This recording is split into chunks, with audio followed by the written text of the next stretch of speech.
Ziyadul khair. Niaga untung baik, rugi tak ada. Kerja naik pangkat baik, tak naik pangkat baik. Itu yang sebabnya itu saya kata itu nombor satu konsep. Baik. Kalau katakan sihat lagi tuan-tuan, itu lebih baik.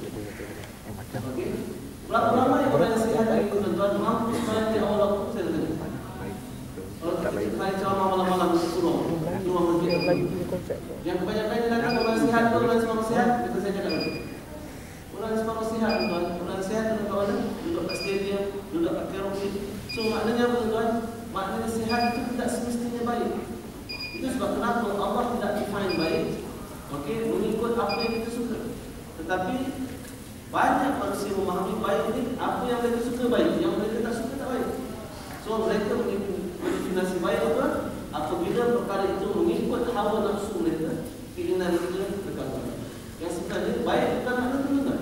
Baik adalah apabila perkara tersebut mengikut kehendak Allah. Ibarat kalau kita sakit lagi juga. Kalau kita sakit tapi kita taat pada Allah, mungkin manusia nampak kita baik, keadaan kita tak baik, tapi Allah nampak kita baik juga. Sebab baik adalah tuan-tuan, saya cakap dulu tuan-tuan tengok pada 49 yang tadi ataupun dalam Quran pada ayat 189 Allah sebut begitu walaisal birru bi an ta'tul buyutan min zuhuriha. Bukan baik itu dengan kamu ikut pemikiran kamu, tapi Allah kata baik itu adalah man taqwa, orang yang bertakwa. Apa makna takwa saja itu? Takwa adalah maknanya tak kira apa juga keadaan kita hari ini. Sama ada kita sihat atau kita sakit, kita senang atau kita susah, tapi kalau kita boleh taat pada Allah, itu maknanya baik. Jadi saya ulang balik tuan. Sebab selalu orang sangat dulu kata baik. Itu sebab kenapa Allah puji orang Islam dalam apa? Orang mukmin dalam hadis yang saya buat sebelum. Ajaban li amril mukmin. Sangat dikagumkan. Sangat apa? Dipanggil apa? Sangat hebat keadaan orang mukmin. Sebab apa Allah kata sangat hebat? Mengagumkan perkataan ajaban dulu. Okey, inna amrahu kullahu khair. Semua keadaan yang baik. Orang mukmin semua keadaan yang baik. Tapi bagi orang yang bukan mukmin, kalau sihat baik, tak sihat tak baik. Kalau untung baik, tak untung tak baik. Itu bagi orang yang tidak mukmin. Tapi orang mukmin, dia untung pun baik, rugi pun baik. Sebab apa Allah cakap? Allah kata orang mukmin ini semua keadaan dia baik. Maknanya circumstances is not important for the mukmin. Yang penting adalah apa juga keadaan yang Allah letak dia boleh taat kepada Allah. Terus Allah kata, walaisa dzalika illa lil mu'min. Tidak akan berlaku keadaan itu kepada orang mukmin saja. In aswaba isar, kalau Allah bagi dia benda yang dia suka, dia buat apa? Syakar, syukur. Apa tu syukur tu? Orang lain faham syukur apa? Banyak sangat misalnya untuk konsep kita. Pergi kat orang Jepun di bulan apa ni? Lalu jangan tuan tengok Rasulullah apa benda kan? Berdiri kemudi. Rasulullah saya penuh. Tanya kemudi apa? Kemudi bersyukuran. Apa sah? Dia nak masuk Ramadan. Syukur Ustaz. Okey, bulan Rajab nak dapat barakah. Itu dulu dia kan. Apa lagi? Kadang-kadang dia peduli sebab dia naik pangkat. Syukur sebab naik pangkat. Kadang-kadang peduli sebab dapat anak. Bukan saya kata tak boleh peduli tuan. Tapi begitulah orang lain syukur. Caranya peduli.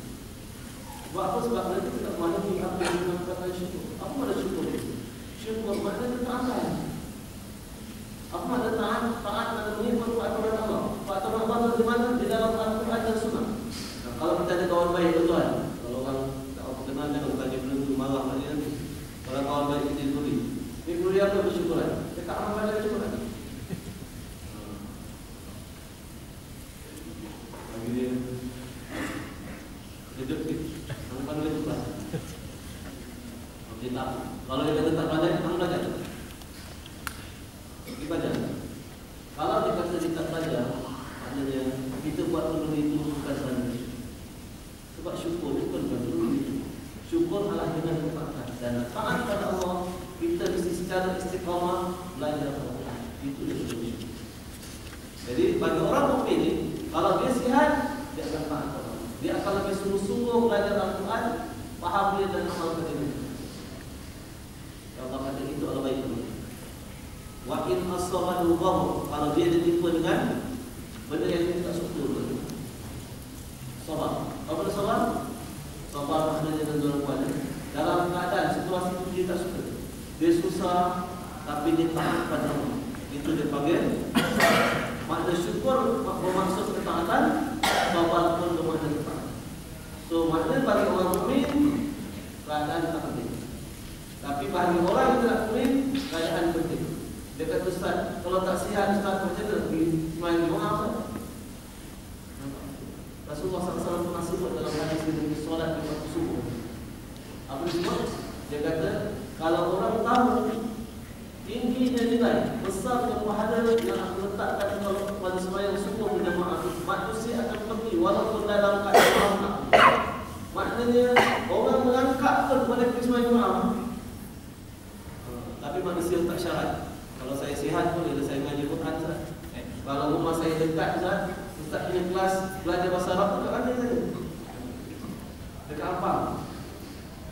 Saya dulu Palu ni Ustaz.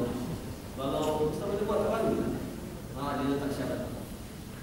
Okay. Dia nak pergi kelas tu, keadaan kena berubah, baru dia berubah. Kalau dalam orang putih punya konsep dan apa? Masa mula ikut kursus Stephen Covey kursus apa dia? Inside out, outside in. Dia nak ubah, dia bagi syarat. Keadaan berubah, baru saya ubah. Kelas tu ada kat pagi, baru saya datang. Kalau kelas tu tak ada pagi, apa? Tanya dia kerja kat mana? InsyaAllah. Boleh pergi insyaAllah pun kita ni. Tapi kelas Al-Quran mana yang sebenarnya tidak jujur pada Allah. Dan kita kata kita nak belajar, tapi kita tak ada sebuah. Itu sebab Allah tak bantu kita. Allah tak bantu. Dan kali kita duduk kat mana tuan-tuan ni, kalau kita rasa kita perlu belajar, pergi je. Kita tak cari pun. Kita ada semua. Dan tuan-tuan perlu belajar pasal apa. Sebab kita tak boleh bergantung kepada terjemahan selama-lama. Sebab terjemahan kadang-kadang kita tak tepat. Dan even terjemahan tuan-tuan, dia bukan bahasa asal daripada bahasa Arab. Sedangkan apabila kita belajar, yang buka pemikiran kita jadi luas adalah perkataan Al-Quran. Itu sebab saya beritahu tuan-tuan, bila tuan baca buku saya, jangan skip ayat Quran tuan-tuan. Jangan baca makna dia je, baca teks Quran. Sebab apa tuan-tuan? Sebab hidayah itu duduk kepada teks Al-Quran. Itu sebab kenapa saya suruh galakan ini letak ayat Quran. Mula-mula dia tak nak letak. Okay? Kita letak terjemahan Ustaz. Dan saya kata tak ada, mesti kita letak ayat Quran. Sebab yang bagi hidayah tuan-tuan membuat kita tuan-tuan baca buku ini adalah Al-Quran yang ditulis Tuhan. Sebab Al-Quran itu cahaya.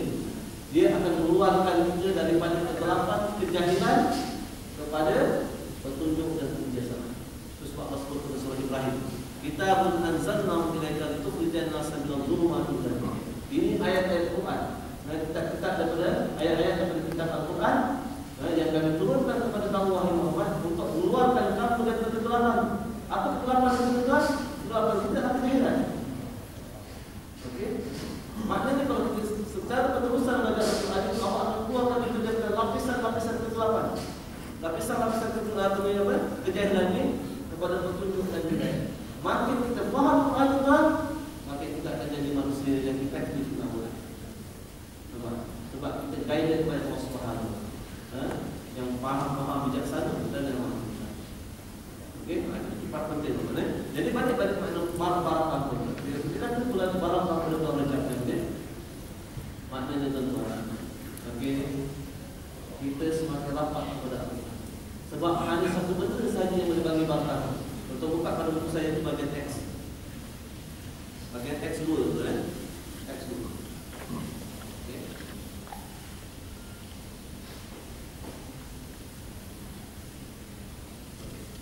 Bagian teks 2 pada buku tersebut. 45 bagian teks 2. Dan sebab kat situ Allah kata hadza kitabun anzalnahu mubarak. Jadi kita hendak barakah bulan Rajab tuan. Maknanya apa? Cara nak dapat barakah ni Allah kata hadza kitabun anzalnahu mubarak. Ini kitab yang kami turunkan dia bawa barakah. Barakah itu bukan tuan pada kitab Al-Quran. Kalau tuan-tuan duduk kat masjid ni, tuan-tuan tak barakah. Kalau tuan-tuan tidur tak ada barakah.